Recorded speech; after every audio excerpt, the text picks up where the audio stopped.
अस्सलाम वालेकुम व्यूअर्स, मैं हूं Shakir Solanki. Viewers, supreme court और पार्लियामेंट के दरमियान मामलात नो रिटर्न पॉइंट पर पहुंच गए हैं। आज तीन डेवलपमेंट्स हुई हैं, दो पार्लियामेंट के अंदर और एक सुप्रीम कोर्ट के अंदर। सुप्रीम कोर्ट ने तो शाम को फैसला जारी कर दिया है अदालती इस्लाहात बिल से मुतल्लिक। Supreme court practice and procedure bill जो कौमी असम्बली ने, पार्लियामेंट ने मंजूर किया, सेनेट ने भी, सदर ममलिकत के पास गया हुआ है बिल दस्तखत के लिए। इस बिल पर अमल दरामद से रोक दिया है पार्लियामेंट को। अभी बिल नाफिजुल अमल नहीं हुआ, अभी कानून नहीं बना। बिल पास हुआ है दोनों ऐवानों से। जब सदर ममलिकत दस्तखत करेंगे या नहीं करेंगे, तो फिर नहीं करेंगे तो 10 दिन के बाद ये ऑटोमेटिक कानून बन जाएगा। या तो करे सदर दस्तखत, या नहीं करते तो फिर 10 दिन के बाद ऑटोमेटिक कानून बन जाएगा, तो फिर नाफिजुल अमल होगा। नाफिजुल अमल हुआ ही नहीं, उससे पहले ही सुप्रीम कोर्ट ऑफ पाकिस्तान के मुअज़्ज़िज़ चीफ जस्टिस साहब, जिनको ईमानदार चीफ जस्टिस समझा जा रहा है, हम ख्याल चीफ जस्टिस समझा जा रहा है, वो और उनके हम ख्याल साथी 8 रुकनी बेंच बनाया। उन्होंने फैसला दे दिया, यकतरफा फैसला। हुकूमत को सुना ही नहीं गया, सिर्फ एक पार्टी को सुना गया जो दरखास्त गुजार के वकील है, उनको सुना गया और फिर शाम को फैसला जारी कर दिया गया, तफसीली तहरीरी फैसला। ये डेवलपमेंट फैसले में क्या कुछ कहा गया है, अब होगा क्या, ये आगे चलकर बताऊंगा। खतरात क्या है वो आगे चलकर बताऊंगा। लेकिन पार्लियामेंट में जो दो डेवलपमेंट्स हुई हैं वो मैं बताऊं। एक तो जो सुप्रीम कोर्ट ने हुक्म दिया था कि पंजाब में आम इंतखाबात के लिए फंड दिया जाए, हुकूमत को कहा था, वजारत खजाना को, तो वजारत खजाना काबीना की मंजूरी, वफाकी काबीना की मंजूरी के साथ ये बिल पार्लियामेंट में लेकर आई थी। कौमी असम्बली में, कौमी असम्बली ने बिल भेज दिया था 3-4 दिन पहले कायमा कमेटी बराए खजाना को, और कायमा कमेटी बराए खजाना ने मुस्तरद करके बिल आज पार्लियामेंट को, असम्बली को भेज दिया था। असम्बली में जो चेयरमैन है कायमा कमेटी के, कैसर शेख साहब, उन्होंने रिपोर्ट पेश की और बताया कि ये रिपोर्ट है।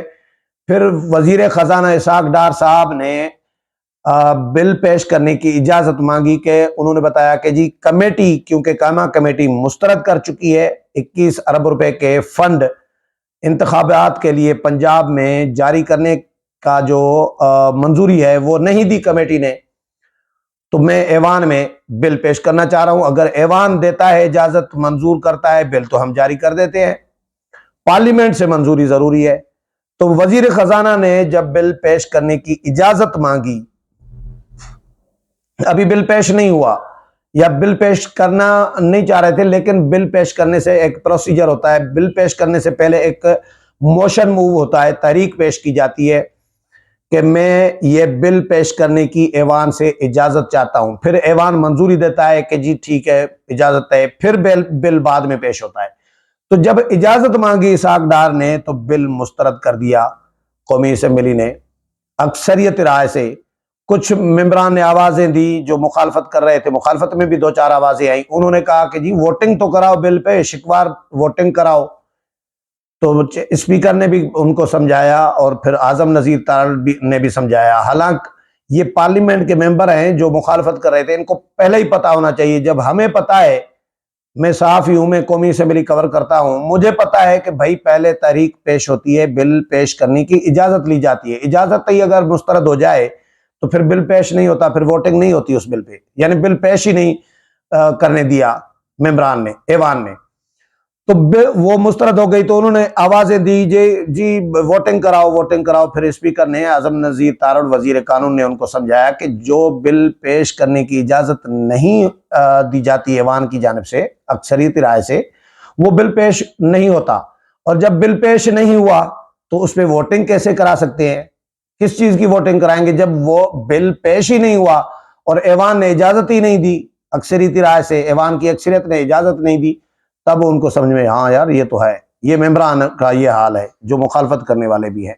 तो एक तो पार्लियामेंट ने पंजाब में इंतखाबी अखराजात के लिए 21 अरब रुपए की बजट देने की मंजूरी नहीं दी, मुस्तरद कर दिया, इनकार कर दिया कि नहीं है जी, पैसे नहीं है, मुस्तरद करते हैं।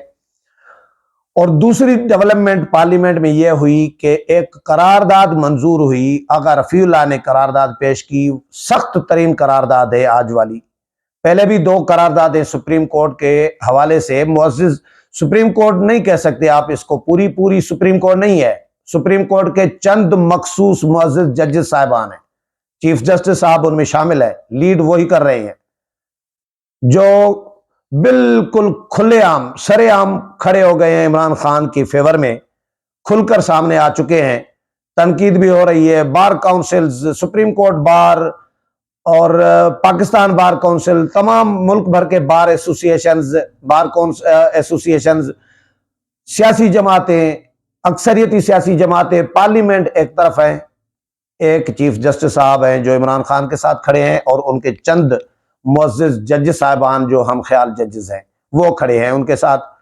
तो ये करारदाद उनके खिलाफ, सुप्रीम कोर्ट के खिलाफ नहीं थी, 2 जो पहले भी हुई थी, वो इन जजेस के रवैयों के खिलाफ, जो इंसाफ की बोलबाला कर रहे हैं, इंसाफ का। मैं धज्जियां उड़ाना कहना चाह रहा था लेकिन मुनासिब नहीं लगा। धज्जियां उड़ तो रही हैं लेकिन मुनासिब ये है कि जो इंसाफ का बोलबाला कर रहे हैं चीफ जस्टिस साहब, आज का जो फैसला सुना है चीफ जस्टिस ने, जो समाअत की है, जिस पे फैसला जारी किया है, वो चीफ जस्टिस से मुतल्लिक है। चीफ जस्टिस के सुओ मोटो के इख्तियारात महदूद करने से मुतल्लिक है। तो चीफ जस्टिस तो पार्टी हुए ना, तो चीफ जस्टिस खुद कैसे सुन सकते हैं इस केस को? लेकिन सुना चीफ जस्टिस ने, लीड कर रहे हैं 8 रुकनी बेंच को कि जी मेरे इख्तियारात कैसे कम कर सकते हैं। चीफ जस्टिस पार्टी है तो केस कोई और जजेस सुनते, मोस्ट सीनियर जजेस को लगाते। बेंच में मोस्ट सीनियर जजेस को भी नहीं लगाया, जूनियर जजेस को चुन चुन के बेंच में शामिल किया है, जो इनके आशीर्वाद में है, इनकी मर्जी के मुताबिक चलते हैं, जिनके लिए ज्यादातर वही है, ज्यादातर जजेस वही है। सारे शायद ना हो लेकिन ज्यादातर वही है जितना मैं जानता हूं। तो चीफ जस्टिस साहब ने जो जो बोलबाला कर रहे हैं सुप्रीम कोर्ट में इंसाफ का, तो उस पे 2 करारदादें पहले भी आ चुकी हैं पार्लियामेंट की। आज फिर करारदाद, तीसरी करारदाद मंजूर की गई है। आज तो मजम्मती करारदाद चीफ जस्टिस के इस तश्कील करदा 8 रुकनी बेंच के खिलाफ। मैं पहले करारदाद आपको पढ़कर सुनाता हूं, फिर चीफ जस्टिस का जो फैसला है वो पढ़कर सुनाता हूं। मुख्तसर तरीन है। अच्छा जी, ये एजेंडे पर मामूल की जो कार्रवाई थी वो मुअत्तल की गई, और आगा रफीउल्लाह साहब जो पीपल्स पार्टी के वजीर भी हैं, रुकन कौमी असम्बली भी हैं, उन्होंने करारदाद पेश की और ये कहा कि जी ये पार्लियामेंट आइन साज इदारा है, आइन पार्लियामेंट बनाती है, आइन में तरमीम भी कर सकती है, पार्लियामेंट के पास अख्तियार है। ये सुप्रीम कोर्ट की मुदाखलत को तशवीश की नज़र से देखता है। सुप्रीम कोर्ट गैर मुनसिफाना फैसले कर रहा है। ये ऐवान सुप्रीम कोर्ट के बिल की दरखास्त लेने की मजम्मत करता है। जो दरखास्तें जमा की गई हैं बिल पर, supreme court practice and procedure bill जो है, अदालती इस्लाहात का बिल, इस पर जो दरखास्तें गई हैं उनकी मजम्मत करता है।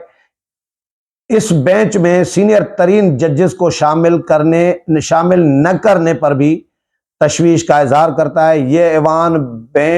ये ऐवान इस 8 रुकनी बेंच के तहलील करने का मुतालबा करता है और ये करारदाद कसरत राय से मंजूर की गई है। एक जुमला था, वो ये था कि इस बेंच की, 8 रुकनी बेंच की तश्कील की भी मजम्मत, ये भी रिपोर्ट हुआ है। तो ये मजम्मती करारदाद मंजूर की गई है। अब एक तरफ सुप्रीम कोर्ट है जो पार्लियामेंट के फैसलों को मुस्तरद कर रहा है, पार्लियामेंट की कानून साजी पे स्टे दे रहा है या मुस्तरद कर रहा है, जो भी आप कहें, ये स्टे कहेंगे, अमल दरामद रोक दिया है तो स्टे ही हो गया ना फिलहाल।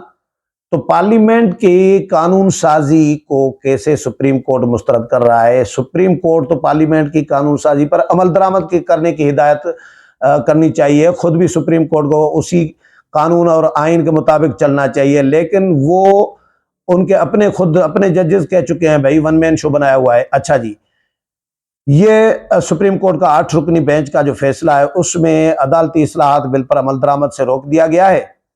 चीफ जस्टिस की सरबराही में 8 रुकनी बेंच ने यह फैसला आज शाम को जारी किया है और सुप्रीम कोर्ट ने attorney general, supreme court bar association और पाकिस्तान बार काउंसिल को भी नोटिस जारी किए गए कर दिए हैं। हुक्मनामे में यह कहा गया है कि बज़ाहिर मुजव्वज़ा कानून से अदलिया की आज़ादी में मुदाखलत की गई है।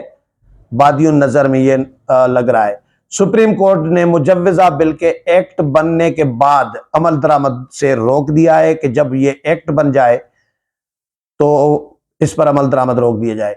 Supreme court practice and procedure bill पर ताहुक्म सानी किसी अंदाज में भी अमल नहीं किया जाएगा। यह सुप्रीम कोर्ट का हुक्म है जी। जिस लम्हे मुजव्वज़ा कानून पर सदर ममलिकत दस्तखत करे उससे अगले लम्हे बिल पर किसी अंदाज से भी अमल नहीं किया जा सकेगा। केस की समाअत 2 मई तक मुलतवी कर दी गई है। ये मुख्तसर फैसला ये है, हुक्मनामा ये है सुप्रीम कोर्ट का हुक्मनामा। तो सुप्रीम कोर्ट पार्लियामेंट की फैसलों को, करारदादों को नजरअंदाज कर रहा है, मुस्तरद कर रहा है, उनकी परवाह नहीं कर रहा। सुप्रीम कोर्ट स्टे दे रहा है, कानून साजी पर स्टे दे रहा है, अमल दरामद रोक रहा है, जबकि पार्लियामेंट सुप्रीम है, सुप्रीम कोर्ट सुप्रीम नहीं है। अब सुप्रीम कोर्ट पार्लियामेंट को नहीं मान रहा, पार्लियामेंट सुप्रीम कोर्ट को नहीं मान रही। सुप्रीम कोर्ट को कहते हैं कि भाई आप पार्लियामेंट के मातहत अंडर में हैं, आप पार्लियामेंट तमाम इदारों की माँ है। ये मुझे 20 साल इस्लामाबाद में हो गए हैं सहाफत करते हुए, पार्लियामेंट ही कवर करता हूं। 20 साल से हम यही सुनते आ रहे हैं कि पार्लियामेंट तमाम इदारों की माँ है।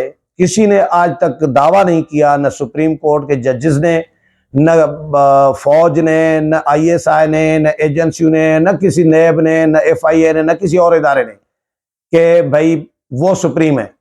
सुप्रीम पार्लियामेंट है, लेकिन कभी किसी ने दावा भी नहीं किया, किसी ने तरदीद भी नहीं की पार्लियामेंट के अलावा। तो पार्लियामेंट ही सुप्रीम है। लेकिन सुप्रीम कोर्ट के मुअज़्ज़िज़ चीफ जस्टिस साहिबान इफ्तिखार मोहम्मद चौधरी के बाद जो एक सीरीज शुरू हुई है, एक ही आधा चीफ जस्टिस, एक या शायद 2 आए थे, एक मुझे याद है जिन्होंने मुदाखलत नहीं की थी, जमाली साहब, उन्होंने ये रवैया नहीं अपनाया था। बाकी तमाम चीफ जस्टिस उसी पैटर्न पे चल रहे हैं, उसी डगर पे चल रहे हैं जिस पे इफ्तिखार मोहम्मद चौधरी चले थे। और आज मौजूदा चीफ जस्टिस उमर अता बंदियाल साहब और उनके साथी, क्योंकि उन्होंने अपनी मर्जी के जज भर्ती कराए हैं, जूनियर जजेस जो सीनियर जजेस को भी पूछ नहीं रहे होते हैं, उनके खिलाफ समाअतें कर रहे होते हैं, उनके खिलाफ फैसले दे रहे होते हैं, उनके फैसलों के ऊपर फैसले दे रहे होते हैं। अब ये जो जंग है, ये जो लड़ाई है, ये किस रुख में जाएगी, आगे क्या होगा? आज साले जाफर दी न्यूज़ और जंग अखबार के बहुत बड़े जर्नलिस्ट हैं, बड़ा नाम है साले जाफर का। साले जाफर आज मुझे पूछ रहा था, पार्लियामेंट में प्रेस लॉन्ज में बैठे थे, तो मुझे कहा कि सोलंकी साईं ये बताएं होने क्या जा रहा है, होगा क्या आपकी नज़र में? मैंने अपना तज्जिया दिया, मैंने कहा ये हो सकता है। उन्होंने कहा नहीं जी ऐसा नहीं हो सकता। उन्होंने जो तज्जिया दिया मैं तो चौंक गया। खबर बहुत बड़ी है, लेकिन मैं फिलहाल वो आपके साथ कम से कम शेयर नहीं कर सकता, क्योंकि अभी जब तक मैं खुद उसकी काउंटर चेक करके कहीं से तसल्ली नहीं करूंगा। मैं खबर बड़ी है अगर ऐसा है प्लान तो, लेकिन वो भी खाबरू आदमी है साले जाफर, ऐसे तो नहीं है। वो बड़े जर्नलिस्ट हैं, उनके पास उनकी इन्फॉर्मेशन सही होगी, उनका सोर्स कह रहा है। लेकिन मैं अपने सोर्स से तसल्ली करके फिर शायद आपको बताऊंगा कि आगे क्या प्लान होगा। लेकिन इसके नताइज खतरनाक हो सकते हैं, इमरजेंसी भी लग सकती है, कुछ भी हो सकता है। लेकिन ये इदारे तबाह हो रहे हैं, इदारे तबाह कर रही हैं।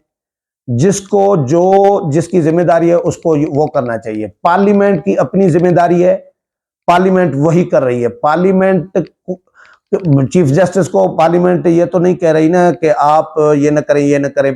पार्लियामेंट ने एक कानून मंजूर किया है, जो पार्लियामेंट का काम है कि भाई ये चीफ जस्टिस के इख्तियारात होने चाहिए, क्योंकि उस पे रिजर्वेशन सिर्फ पार्लियामेंट के नहीं, पाकिस्तान बार काउंसिल के तमाम बार काउंसिल्स के वकला की बार काउंसिल के का एक देरीना मुतालबा था कि चीफ जस्टिस के सुओ मोटो के इख्तियारात महदूद किए जाएं। इसके अलावा सुप्रीम कोर्ट के मुअज़्ज़िज़ जजेस कह चुके हैं, अतर मिनल्ला कह चुके हैं, काजी फायज ईसा कह चुके हैं, मंसूर अली शाह कह चुके हैं। तो ये बहुत सारे जजेस आप पे रिजर्वेशन शो कर चुके हैं, तभी आपके इख्तियारात महदूद किए गए हैं। लेकिन आपने सुप्रीम कोर्ट के भी इख्तियारात अपने हाथ में लिए हुए हैं, पार्लियामेंट के भी इख्तियारात अपने हाथ में लिए हुए हैं, वजारत खजाना के भी, वजारत दाखिला के भी, सारे इदारों के अगर आपने इख्तियारात पकड़े हुए हैं तो फिर सारों इदारों के सरबराह आप बन जाएं। आप वन मैन शो तो बने, वन मैन शो तो बनाया हुआ है आपने।